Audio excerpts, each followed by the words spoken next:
2023. Pada kesempatan hari Kamis 16 Februari 2023, isikan kami, Des Evan sebagai moderator dan Vincent Masiano sebagai konsulen memperkenalkan penjanji kita pada hari ini. Immanuel Okin Prawonan Indonesia, Alexander Ali Alamsyah, Jofar Wibowo Sugiarto dari 1246. Sebelum memulai presentasi pada hari ini, saya ingin memperkenalkan pada para pengunci. Yang pertama adalah Ibu Maria Benita,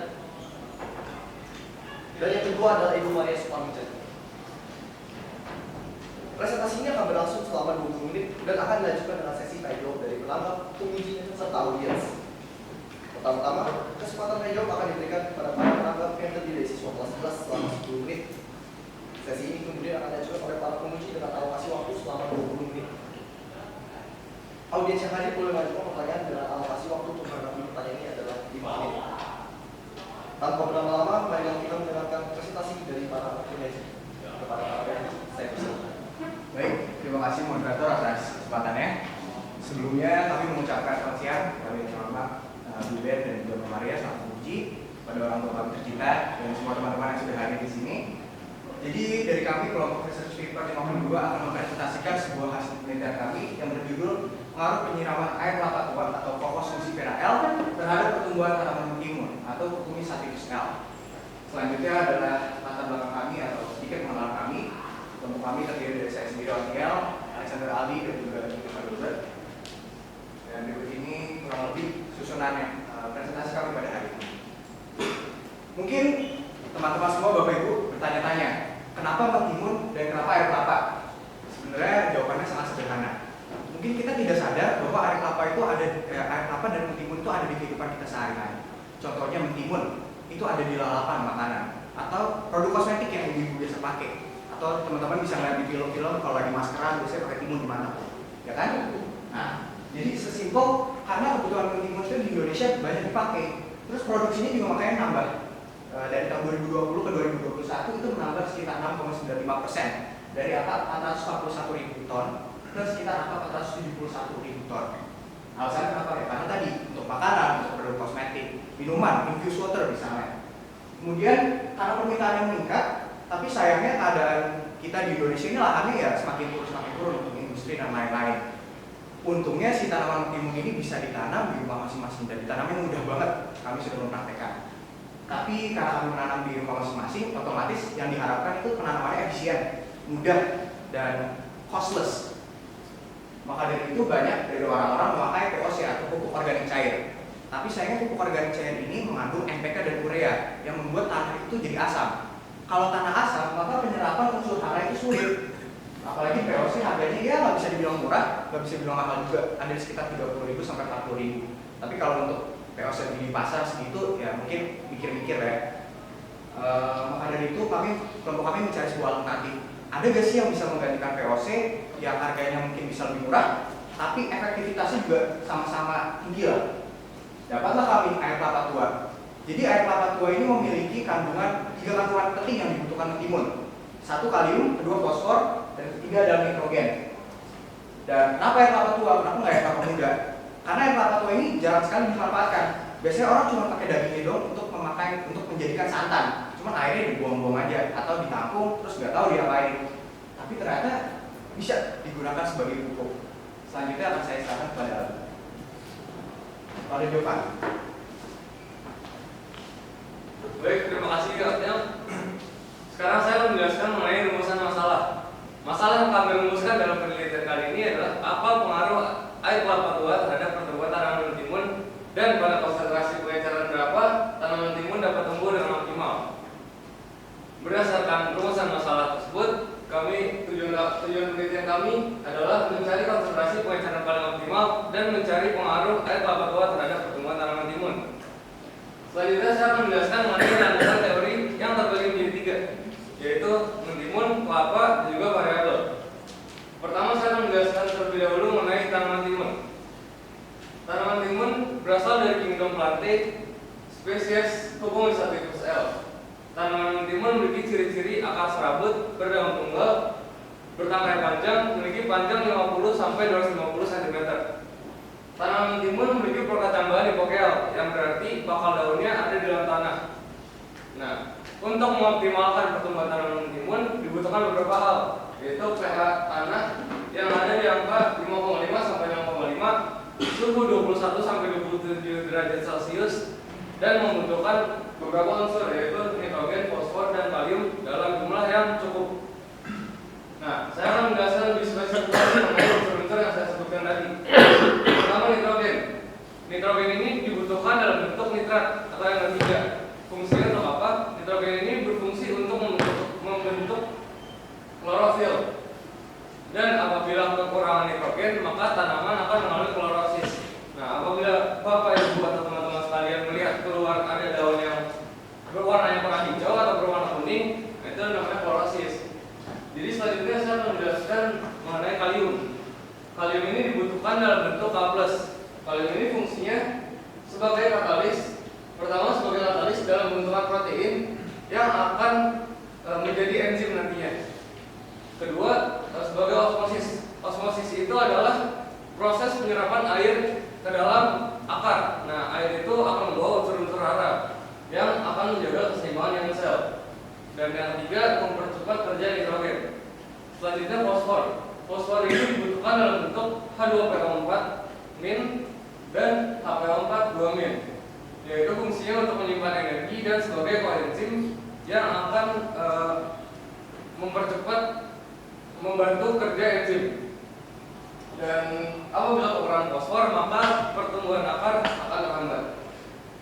Selanjutnya saya akan beralih ke kelapa. Kelapa ini merupakan tanaman yang berasal dari kingdom Plantae, spesies Cocos muscipula L. Sama seperti tanaman mentimun, tanaman kelapa juga memiliki perkecambahan hipokeal. Tanaman kelapa memiliki ciri-ciri akar serabut, berdaun mirip, tidak Baik, saya akan lanjutkan. Jadi tanaman kelapa ini memiliki cukup banyak kandungan, yaitu kalium, fosfor, nitrogen, kalsium, natrium, magnesium, ferrum, kubrum, sulfur, gula, protein, dan lain sebagainya. Seperti apa yang saya katakan tadi, untuk mengoptimalkan pertumbuhan tanaman mentimun dibutuhkan 3 unsur, yaitu nitrogen, kalium, dan fosfor. Nah, ketiga unsur tersebut ada di dalam tanaman kelapa ini. Jadi secara teori, tanaman kelapa dapat mengoptimalkan pertumbuhan tanaman timun. Selanjutnya saya akan menjelaskan mengenai variabel.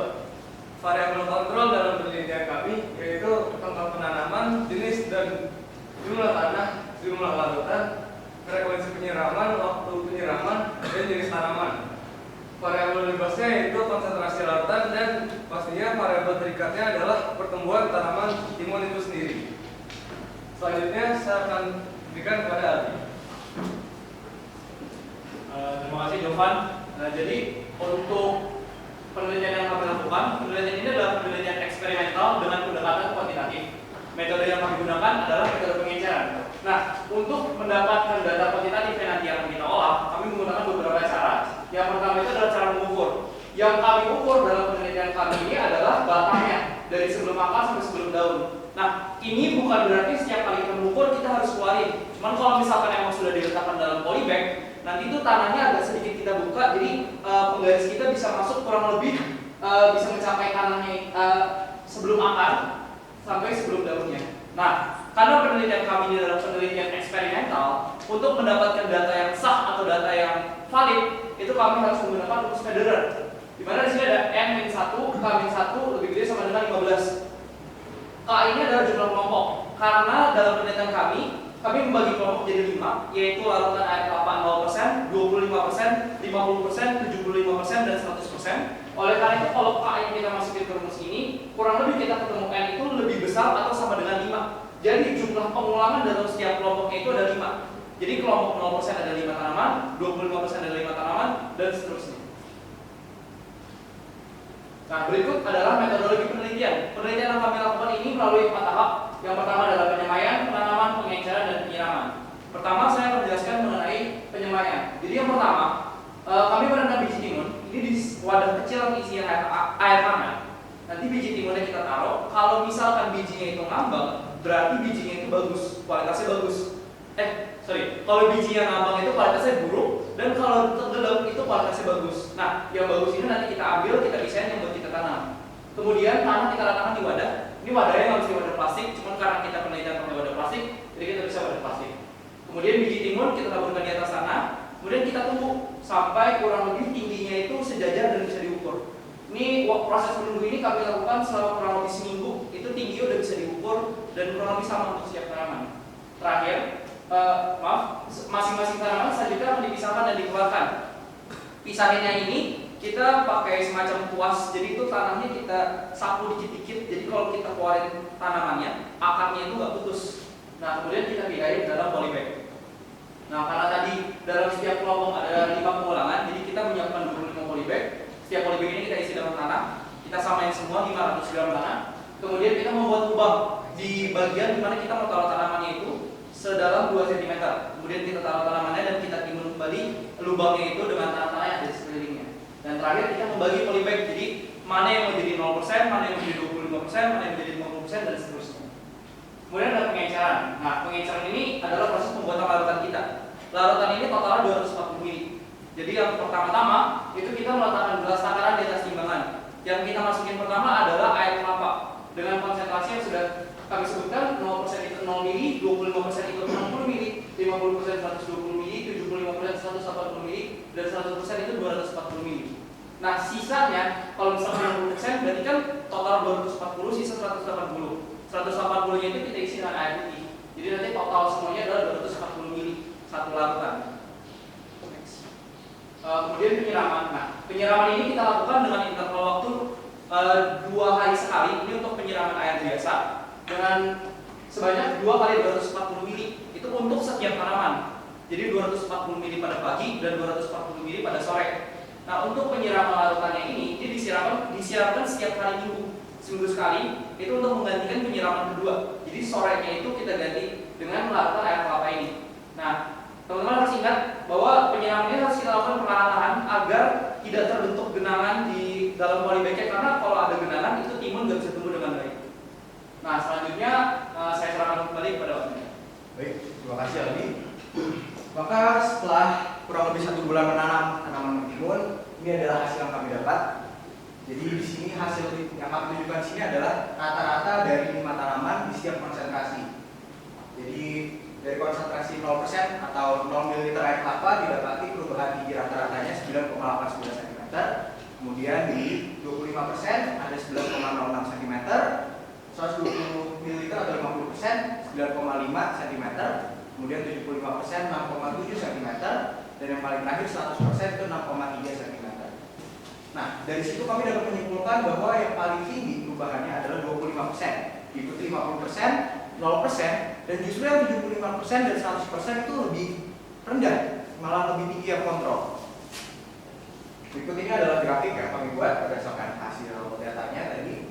Dan ini adalah foto real dari tanaman kami di terakhir kali kami mengukur. Oke, mungkin ada pertanyaan, kenapa 75% dan 100% itu malah lebih rendah daripada 0% yang nggak dikasih tambahan nutrisi apa? Jadi ternyata dari penyiraman air kelapa ini sendiri itu ada 2 efeknya. Kalau diberikan dalam jumlah yang pas dan apabila diberikan dalam jumlah yang kelebihan. Pertama, kalau pas, sebelumnya kami merinci ke 3 hal yang memang dibutuhkan oleh mentimun yang dipunyai kelapa, yaitu kalium, fosfor, dan juga nitrogen. Apabila kalium itu diberikan dalam jumlah yang pas, maka dia akan mempercepat pembentukan enzim, karena dia sifatnya sebagai katalis pembentukan protein, dan protein itu berubah jadi enzim nantinya. Dan kalium ini juga membantu penyerapan air dan unsur hara, di mana nantinya akan dipakai untuk fotosintesis. Dan Bapak Ibu teman-teman semua tahu fotosintesis itu membantu metabolisme. Kemudian fosfor. Fosfor ini juga mempercepat pertumbuhan akar dan mempersingkat pematangan. Dan nitrogen dia mempercepat pertumbuhan klorofil, di mana klorofil itu menyimpan energi cahaya yang disebut sebagai foton. Energi cahaya ini nanti digunakan dalam proses fotolisis untuk memecah unsur-unsur lainnya menjadi ATP atau energi yang dibutuhkan untuk si tanaman itu tumbuh. Makanya fotosintesis berjalan dengan lancar dan metabolisme juga bisa berjalan lebih cepat. Tapi apa yang terjadi kalau misalnya kelebihan? Ini suatu kasus di mana di atas 50% pemberian air kelapa itu justru terjadi defisiensi nutrisi. Dari namanya defisiensi nutrisi itu adalah kondisi di mana penyerapan nutrisi justru terhambat. Kenapa bisa terjadi? Pertama kita bahas dari kalium dulu. Kebanyakan kalium itu justru berdampak buruk karena dia sifatnya terbalik sama kalsium dan magnesium. Jadi kalau kaliumnya banyak, maka penyerapan kalsium dan magnesium itu berkurang. Sedangkan contohnya kalsium dia berguna untuk permeabilitas akar. Kalau permeabilitas akarnya nggak benar, ya bagaimana mau menyerap unsur hara. Kemudian fosfor. Apabila fosfor terlalu banyak, maka unsur mikro, contohnya seperti seng. Seng itu berperan dalam sintesis protein nantinya. Kalau misalnya itu dia akan menghambat unsur mikro. Jadi walaupun sedikit-sedikit, cuman kalau misalnya itu nggak ada, penting malah nggak bisa tumbuh, kerdil jatuhnya. Dan nitrogen ini akan menyebabkan tanaman menjadi sifatnya sukulen. Sukulen itu adalah kondisi di mana tanaman dapat menyerap terlalu banyak air, tapi sayangnya untuk tanaman mentimun ini dia nggak proporsional. Jadi kebanyakan air, lama-lama dia jadi keberatan batangnya, otomatis gampang patah. Dan itu yang terjadi di tanaman kami yang 240 ml atau 100%, dia tumbuhnya bengkok kayak loyo gitu. Tapi kalau misalnya yang 25% dia tumbuhnya baik ke atas.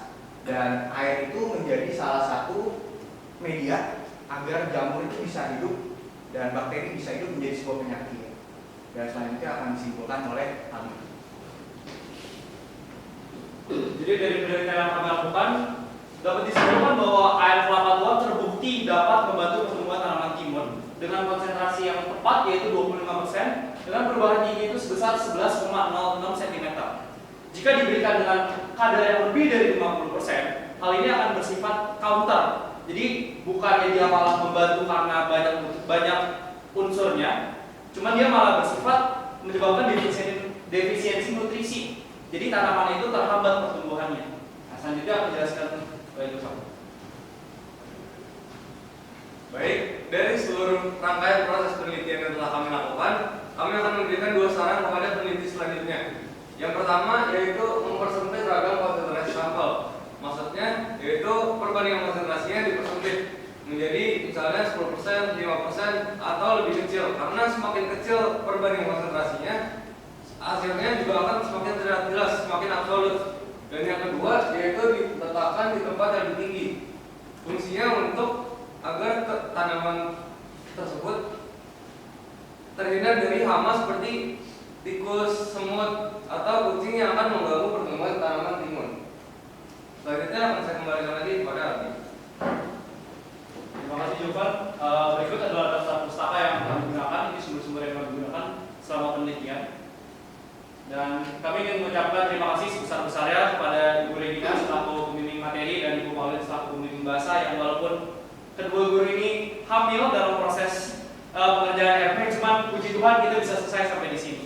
Dan saya juga ingin mengucapkan terima kasih sebesar-besarnya kepada teman saya di sini karena telah menyelesaikan, ya walaupun banyakkan berantem dan main PS, cuman puji Tuhan kita bisa selesai sampai hari ini. Akhir kata, belajar dari tumbuhan timun dan tumbuhan kelapa bahwa kehidupan itu adalah mengenai keseimbangan. Bagaimana kita bisa seimbang antara kehidupan jasmani dan kehidupan rohani kita. Boleh kita mementingkan kehidupan duniawi atau kehidupan jasmani, cuma jangan pernah kita lupa dengan Tuhan, karena apapun yang kita lakukan itu untuk pemulihan Allah yang lebih besar. Sekian dan terima kasih. Anugerah Begonia.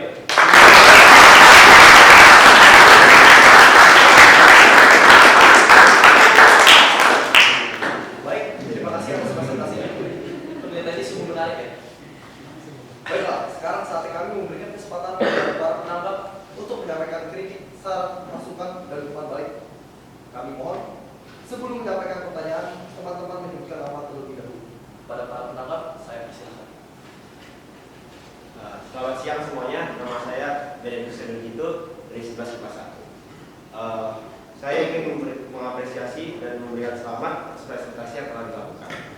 Saya ingin bertanya, air kelapa tua yang digunakan sebagai alternatif pupuk organik cair untuk menanam timun, seberapa efektif air kelapa tua jika dibandingkan dengan pupuk organik cair? Terima kasih.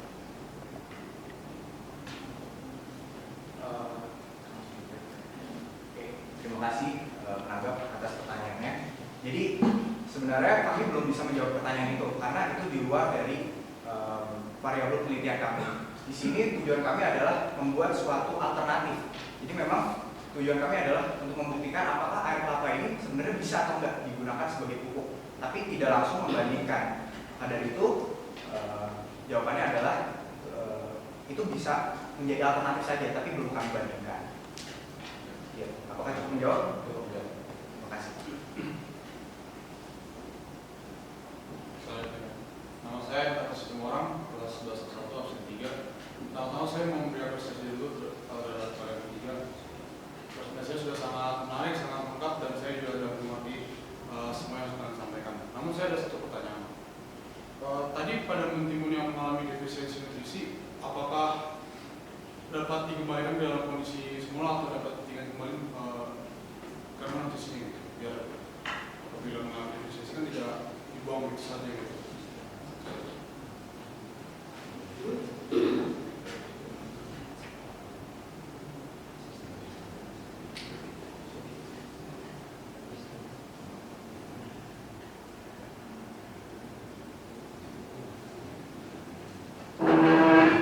Baik, terima kasih. Saya akan mencoba menjawab. Jadi untuk penelitian kami ini, setelah selesai penelitian, itu tanamannya belum langsung kami buang. Cuma masih kita pelihara, cuma kita tetap kasih air biasa.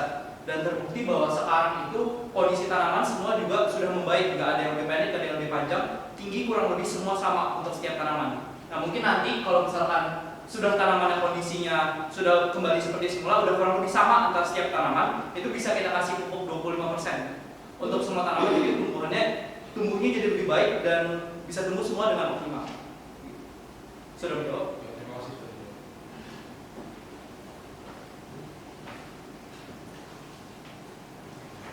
Selanjutnya kita akan memulai sesi tanya jawab dengan para penguji. Kita akan mulai dari penguji materi Ibu Maria Berita. Pada Ibu Maria ini saya persilakan. Baik, terima kasih moderator. Selamat siang menjelang sore, Bapak Ibu orang tua, kemudian teman-teman teknisian, dan teruntuk yang spesial para peneliti yang sudah berhasil melaporkan. Kita kasih tepuk tangan dulu.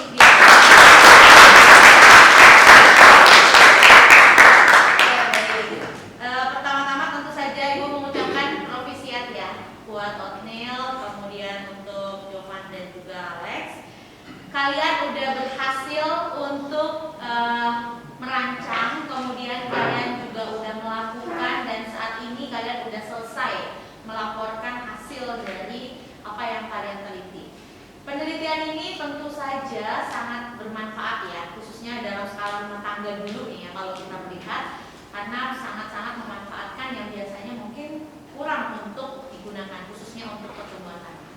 Nah, tapi dari beberapa yang memang kalian sudah tuliskan di dalam jurnal dan tadi laporkan, tentu ada beberapa hal yang ini jangan pernah menganggap bahwa ditanya aku dijelasan enggak ya. Ini tuh cuma untuk memperjelas dan khususnya untuk menyempurnakan yang udah kalian tulis. So far semuanya sebenarnya udah bagus. Yang pertama, nanti boleh ditampung atau dicatat dulu aja ya. Terkait dengan judul. Nah, coba judulnya semuanya dilihat. Di sini sebenarnya yang kalian maksud dari tadi itu adalah pertumbuhannya tuh pertumbuhan apa sih?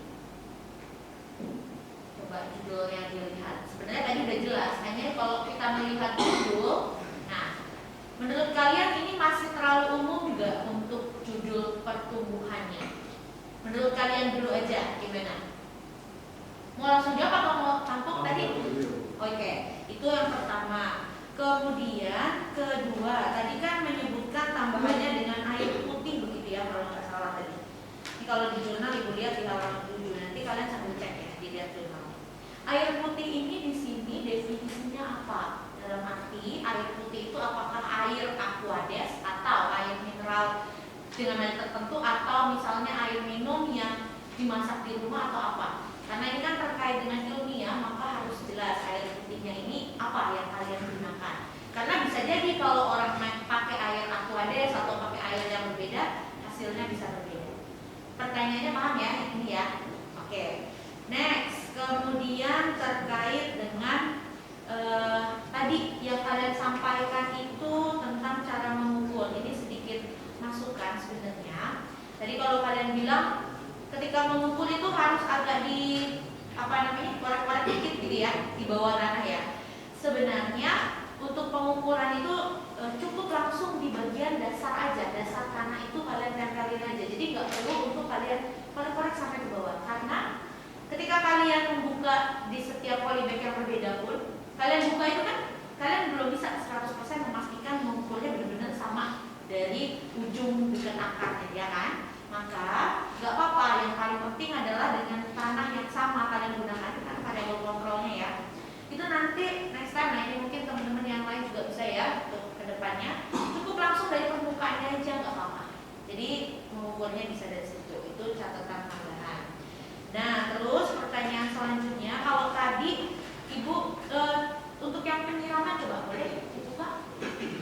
Kita make sure sama-sama. Bagian penyiraman. Oke. Penyiraman yang 2 kali 240 ini adalah tadi kan dikatakan airnya ya. Nah, ibu belum mendengar nih kalau yang pakai treatment kalian berapa persen itu berapa banyak yang kalian gunakan untuk kalian siram? Berapa milinya misalnya, atau berapa banyak cara kalian nyiram itu seperti apa untuk setiap pemberian treatment? Kalau air jelas tuh 2 kali 240. Tapi treatmentnya itu sendiri dari konsentrasi air dengan air kelapanya itu kan masih belum, ya itu dijelaskan. Kemudian, nah ini aku juga penasaran nih sebenarnya. Kalian agak banyak apa yang udah dicatatkan tadi kan? Kalian itu mendapatkan sampel atau mendapatkan air kelapanya dari mana? Terus definisi gitu ya, itu tuh sebenarnya yang seperti apa? Nah, di pembahasan kalian sudah mengkaitkan belum? Sebenarnya ada nggak perbedaan kandungan air kelapa muda dengan air kelapa tua? Nah, kalau ada itu sudah belum kalian tuliskan di pembahasan? Itu, dan sebenarnya ada 2 lagi, semoga waktunya nggak masalah ya, nanti tolong diingetin. Yang 2 lagi terakhir udah beneran ya, sini udah nggak ada lagi. Masih bisa 6 menit, oke. Nah, yang kedua terakhir, sebenarnya tadi udah bilang ini sangat menarik dan ini bagus ya untuk skala rumah tangga sederhana, bikinnya kan juga hanya dicampur, nggak perlu fermentasi bla bla bla begitu ya. Nah, menurut kalian nih prospek kedepannya untuk penerapan ini itu akan seperti apa? Atau kira-kira berapa persen ini sangat baik dan layak gitu ya untuk bisa diterapkan?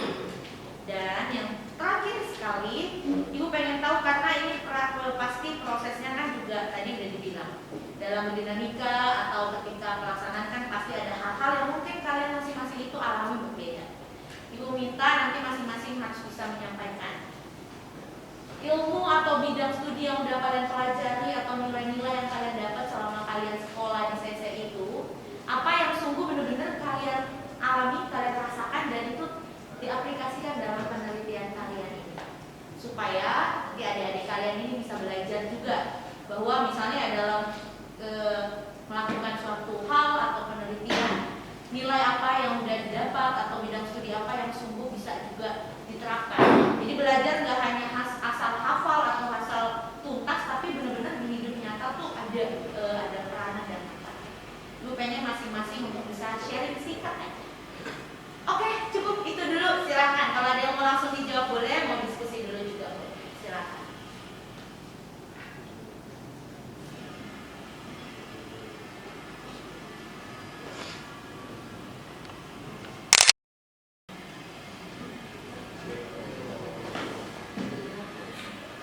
Saya jawab. Boleh, silakan. Saya jawab beberapa pertanyaan dulu ya Bu. Ya.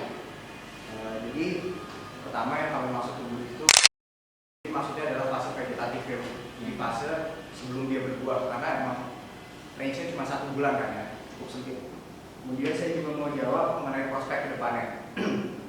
Mengenai prospek ke depannya, saya rasa untuk industri rumah yang buat tanam masing-masing di rumah ini nggak ribet istilahnya, jadi bisa digunakan. Apalagi air kelapa kemarin kita belinya harusnya gratis, cuman kami bayar 5.000 buat yang gak enak doang Bu. Jadi karena penggunaan POC juga harus diencerin dulu beberapa POC, jadi sebenarnya prospeknya sangat-sangat bagus juga. Jadi kurang lebih itu pertanyaan beberapa yang bisa saya jawab. Terus mengenai tadi nilai-nilai apa yang berguna, pertama saya melihat nilai komitmen Bu. Jadi emang di awal-awal itu susah ya, tadi Ali bilang main gamenya banyak, dikumpul misalnya 4 jam, 3 jamnya main game, 1 jam kerja. Terus ngobrol-ngobrol setengah setengah jamnya baru benar-benar paling efektif. Itu pertama komitmen, terus habis itu juga harus ada, ini mungkin saya nggak bisa jelasin semuanya, cuman dua yang paling kental aja ya Bu, nilai dari leadership. Karena leadership sendiri itu berarti bisa nahan diri dari apa yang kita pengen. Jadi pertama kita harus bisa bagi prioritas, antara prioritas kita ya mau senang-senang atau mau sukses. Jadi dua hal tadi, leadership dan juga komitmen, itu yang paling tercermin di sini. Dan akhirnya nilai-nilai itu juga bisa membawa kami menyelesaikan ini semua. Kurang lebih itu jawaban saya. Oke, terima kasih. Baik, sekarang saya akan menjawab pertanyaan definisi air putih yang kita pakai. Jadi air putih yang kita pakai itu maksudnya adalah air mineral, air pump biasa. Nah, terus perbedaan kandungan air kelapa muda dan air kelapa tua ya. Jadi setelah kami melakukan studi literatur, tidak ada perbedaan kandungan antara air kelapa muda dan air kelapa tua. Nah, untuk nilai apa yang bisa saya ambil, mungkin sama seperti Oatmeal sih, dua yang paling kental itu adalah nilai komitmen bagaimana menjaga tumbuhan, merawat, dan mau untuk menjaga tumbuhan ini agar tumbuhannya dapat hasilnya dapat terlihat, dapat diteliti, dan nilai leadership juga, yaitu bagaimana mengendalikan diri kalau misalnya malas tapi harus tetap melawan diri sendiri biar kita tetap mau mengerjakan, dan ya mungkin itu. Oke, terima kasih. Bentar, ini boleh sedikit Ibu tambahin ya. Jadi kayak untuk saran tadi udah diklarifikasi, terima kasih. Jadi air pump, dan mungkin itu bisa diperjelas saja nanti di jurnal, sehingga benar-benar clear yang kalian gunakan itu menggunakan apa air ya. Oke, terima kasih. Yuk, sekarang yang terakhir. Saya Bu. Jadi untuk berapa mili Bu? Tadi kan Ibu tanya berapa mili air kelapa yang dipakai. Sebenarnya di sini kan sebenarnya kita dijelasin Bu bahwa total pengenceran itu 240 mili. Cuma mungkin tadi pas penyiraman kita nggak input lagi. Nah jadi pas penyiraman 240 mili itu gantiin penyiraman sore Bu. Kan tadi 240 mili pagi, 240 mili sore. Jadi kita yang pagi tetap air biasa, sorenya baru kita ganti pakai air kelapanya 240 mili. Terus tadi ada pertanyaan air kelapanya dapat dari mana dan air kelapa tua tuh yang kayak gimana? Jadi air kelapa itu kita dapat di pasar di dekat rumah saya Bu. Waktu itu kita coba cari-cari sebenarnya. Terus ada satu tempat jualan air kelapa tua. Itu kan biasa kalau di pasar tuh ada tuh yang kelapa yang disemprot gitu. Nah itu ada kayak satu jar toples gitu Bu. Itu isi air kelapa tua yang nggak dipakai. Kita nanya bisa nggak kita minta, terus habis itu dia bilang bisa, itu kita nggak enak jadi yaudah kita kasih 5.000 aja. Terus untuk kelapa tua yang kayak gimana? Kelapa tua yang kita maksud itu sama persis yang kayak ada di gambar kita Bu, maksudnya yang seperti ini Bu, yang benar-benar udah coklat, udah tua, dan yang dagingnya itu udah keras, jadi yang benar-benar udah nggak kepake gitu. Oke, boleh Ibu langsung Boleh. tambahkan ya. Jadi coklat dan tua itu bagian apanya? Luarnya atau bagian dalamnya nih? Bagian luarnya Bu. Bagian luarnya. Kalau itu batok berarti dalamnya loh. Ayo, gimana? Cirinya gimana? Ciri kalau itu kan batok berarti dalamnya, luarnya kan berarti masih yang paling luar. Ini konsep yang kalian bilang coklat paling luarnya atau batoknya? Ini kalau batoknya ya emang seperti ini, warnanya gimana? Oke. Supaya lebih spesifik aja ya, maksudnya supaya lebih jelas. Gimana yang kalian maksudkan? Mungkin kalau intinya Bu, itu ya kelapa yang dipakai buat santan. Itu yang kita maksud. Oke, untuk sana. Nah, itu dia. Jadi sekaligus klarifikasi lagi ya. Jadi baik kalau itu juga diperjelas terkait dengan definisi kelapa tua itu yang seperti apa. Karena kalau hanya sebatas kelapa tua, mungkin aja nanti yang orang menganggap oh ini udah tua, tapi satu sisi oh ini hanya melihat ini udah tua. Jadi tua itu definisinya harus jelas, baik dari segi usianya atau dari segi ciri fisiknya yang memang kalian gunakan atau kalian pakai, supaya ya itu juga menjadi lebih jelas gitu ya. Jadi nanti bisa ditambahkan. Oke, terima kasih. Terus sharingnya Bu, jadi kalau saya pribadi dari perspektif saya cukup banyak nilai dari CC yang benar-benar saya belajar dari penelitian ini.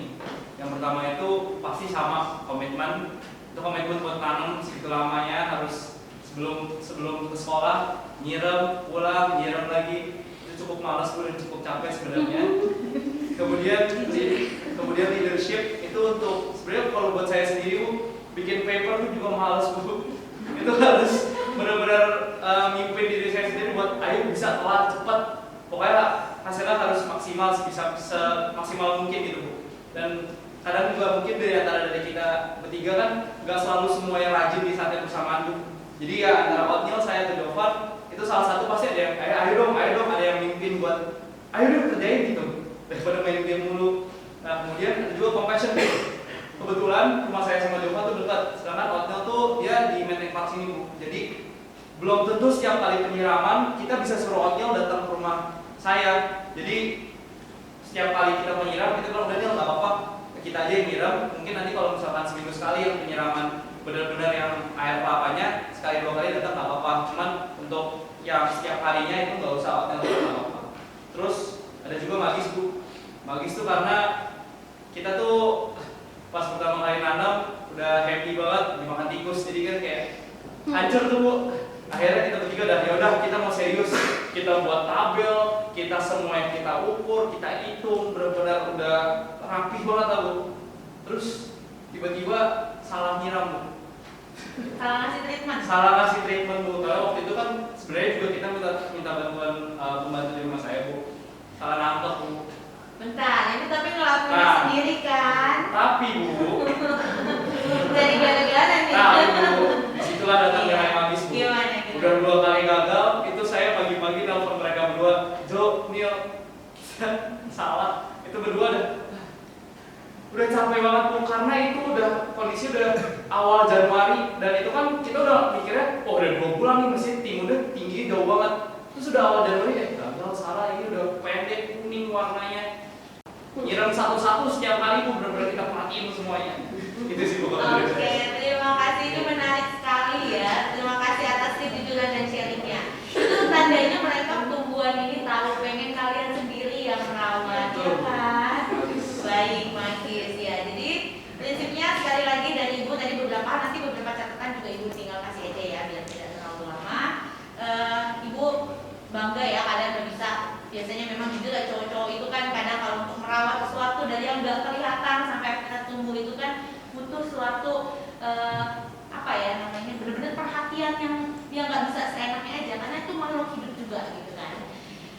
Provisiat buat kalian, yang penting tadi nilai-nilai itu bukan hanya sebatas kata gitu ya, tapi untuk kedepannya apapun yang kalian lakukan ya pesan Ibu, harapan Ibu itu tetap bisa kalian bawa ya, khususnya dari penelitian ini yang memang prospeknya juga sudah.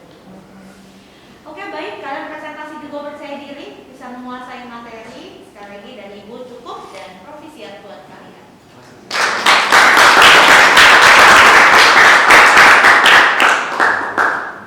Baik, terima kasih Ibu Maria Beginda. Sekarang giliran uji bahasa Ibu Maria Suparmujadi.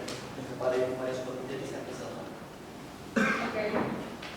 Sekarang waktunya untuk menulis ya. Menulis pekerjaan kalian yang sudah cukup bagus, hanya kan apa? Kita lihat dari depan. Oke. Kalau dari title, judulnya tadi sudah dianalisa oleh benar, kalau itu evaluasi mana yang bagus, mana yang enggak. Sekarang di abstrak.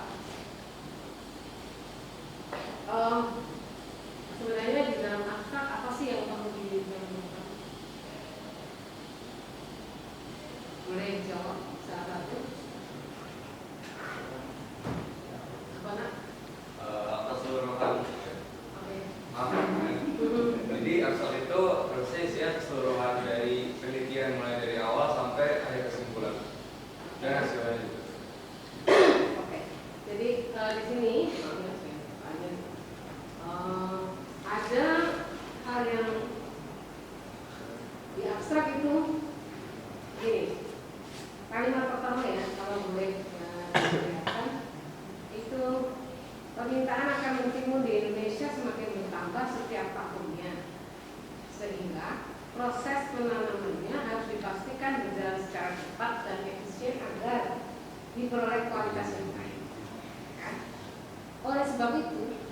harus ada berbagai alternatif dari POC. Terlebih karena POC pupuk organik cair itu merupakan produk pabrik sehingga dibanderol dengan harga menengah sampai tinggi dan bermanfaat. Menurut kalian, kalimat pertama dan lalu disambung dengan oleh sebab itu, apakah itu ada keterkaitan? Mungkin izin jawab itu harusnya sampai tadi kan perhatiannya mungkin. Jadi kamu jelaskan dulu latar belakang itu terus kamu sebutkan makanya orang memilih POC. Oke, jadi sudah paham. Ada yang missing ya. Jadi orang kan saya tadi baca dulunya udah aman nih kalian. Saya dari asal kok kayaknya janggal. Jadi kayak kamu mau menemui pacarmu untuk mengatakan apa? Kamu mau melamar atau mau apa? Nah, tiba-tiba oleh karena itu saya datang ke Anda. Sebelumnya nggak ada kata-kata apa, kan bingung apa pacarmu apa ini? Maka ketika mengatakan sesuatu kalimat di depannya, ya harus ada korelasi belakang. Maka hati benar. Nanti ditambah lagi direvisi kalimatnya apa? Kok tiba-tiba ada kalimat oleh sebab itu pasti ada keterkaitan ya, harus ada. Jadi yang lain itu sudah oke. Saya tadi terberiti cuma itu saja yang di halaman abstrak. Sekarang halaman yang lain ya. Dikit aja. Tapi ini tentang penulisan saja ya. Di halaman 3 kalau lihat. Halaman 3 kolom kedua di kanan, maksudnya kolom kanan. Itu kalian lagi ngantuk apa ya?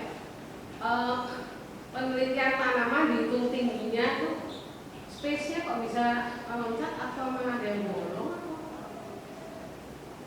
Udah temunya di atas. Kan ada kata digunakan sebagai alternatif untuk tanaman. Oke, sudah ketemu. Kalimat kolom kedua, halaman 3. Halaman sama nggak sih? Kemudian apa saya? Yang ini Jurnalnya? digunakan sebagai alternatif pupuk tanaman dengan konsentrasi berbeda.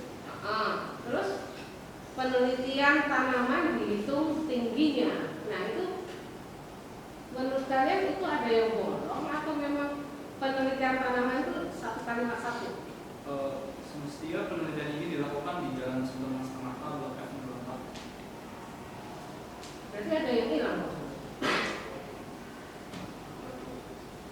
atau gimana?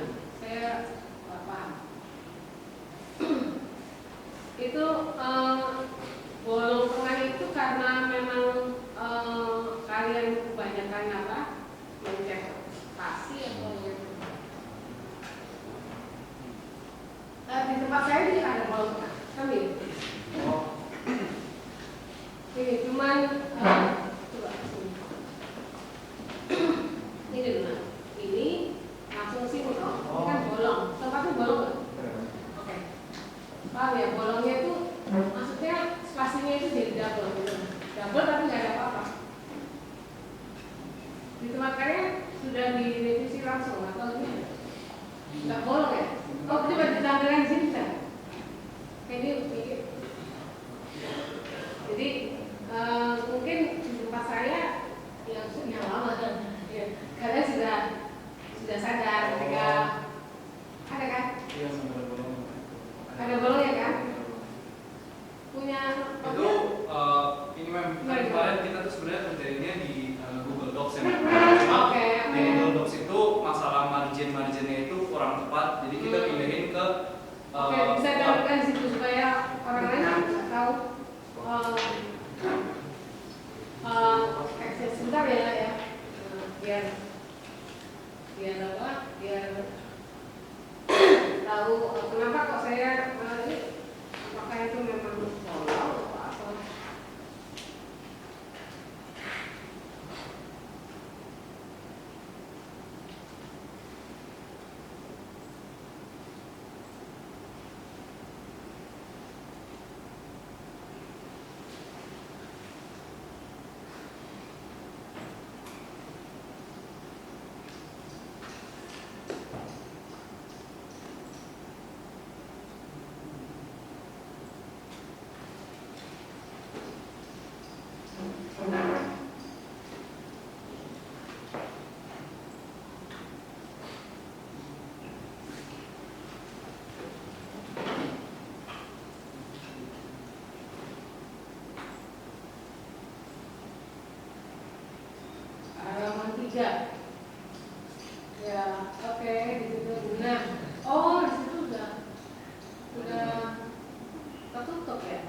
Itu halaman Manusia 3. yang boleh dilakukan.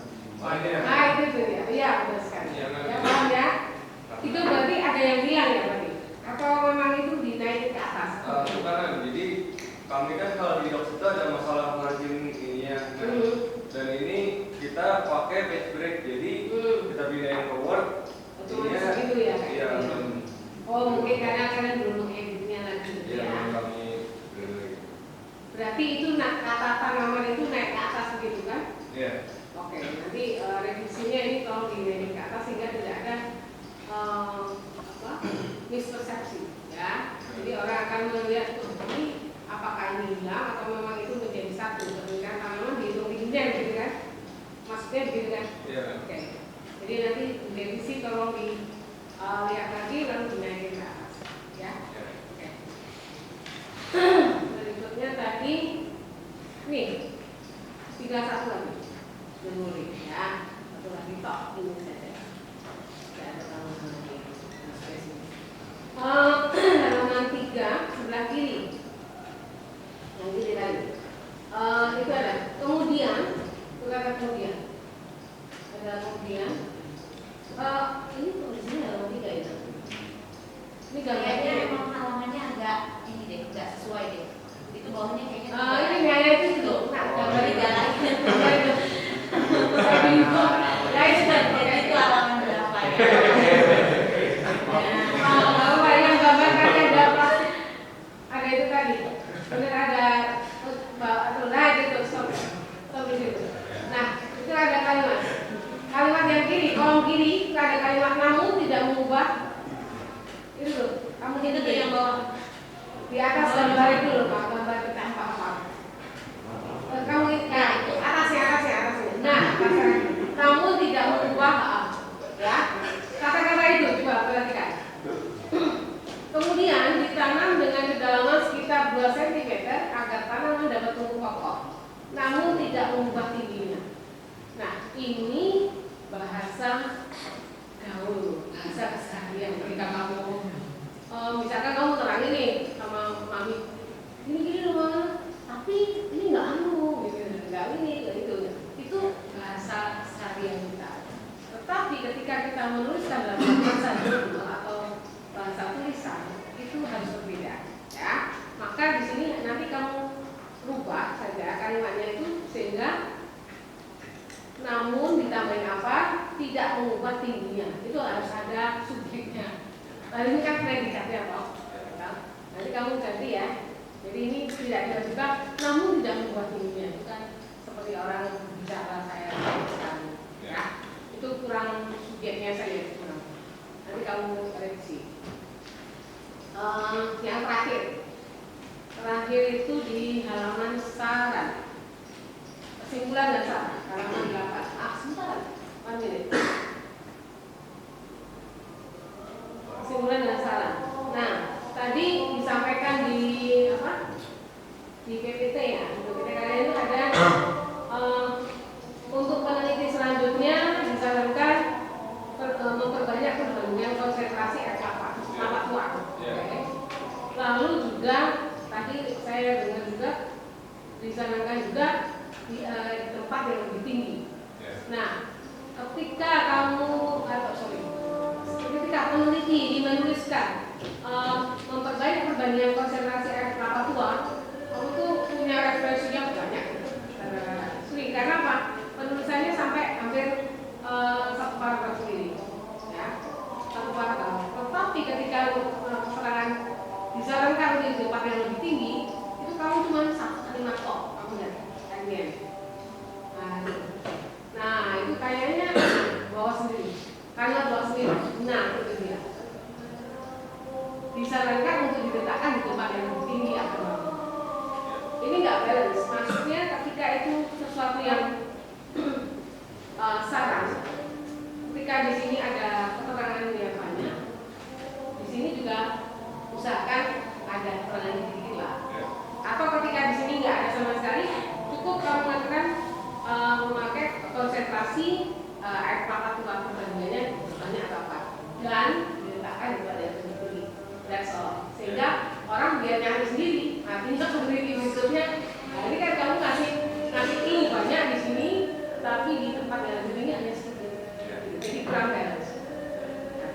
nanti nambahin mau kamu potong atau kamu tambahkan data di depan yang gitu. Begitu paham? Apa mau mengatakan begitu? Kayaknya permasalahan kita utama itu kan di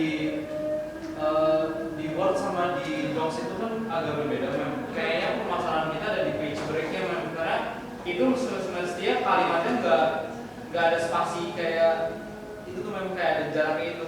Kayak marginnya itu mengubah strukturnya, agak mengubah strukturnya dari paragraf kami, karena aslinya itu paragrafnya semestinya di sisi lain unsur kalium memiliki sifat yang bertolak belakang dengan penyerapan kalsium dan magnesium. Oleh karena itu apabila jumlah kalium berlebih, penyerapan kalsium dan magnesium akan terhambat. Alhasil tanaman ketimun yang diberikan kadar berlebih akan menyebabkan defisit nutrisi dan menghambat pertumbuhan. Yang kesimpulan dan saran. Ya, different thing. Kayaknya banyak yang salah gara-gara formattingnya itu. Oke, nanti dicek lagi. Oke, nanti dicek lagi sehingga apa yang saya katakan tadi maksudnya paham kan maksudnya? Ya. Ketika ada saran itu ya harus balance. Kalian kan memberikan dua saran yang berbeda tadi. Satu diterangkan dengan sangat masif, ya.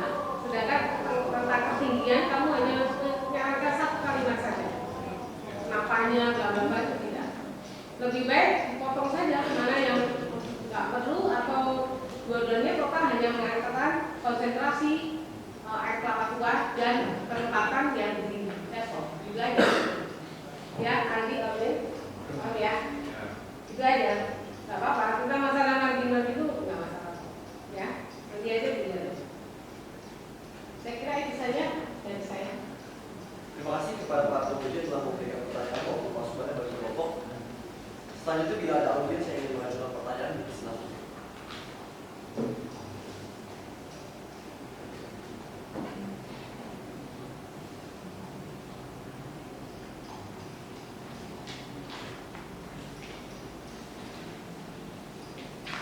Apakah orang tua ada yang ingin mengajukan pertanyaan?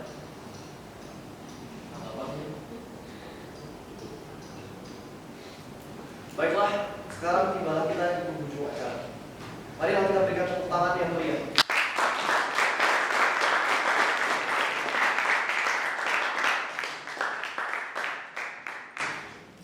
Kami, Desti Evan dan Desti Marsiano, selaku moderator dan ketua ingin mengucapkan terima kasih atas perhatian dan kerjasama hadirin semua.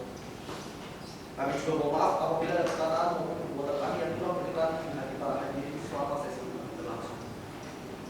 Semoga ilmu yang kita dapatkan dan sampai jumpa di lain kesempatan. Terima kasih.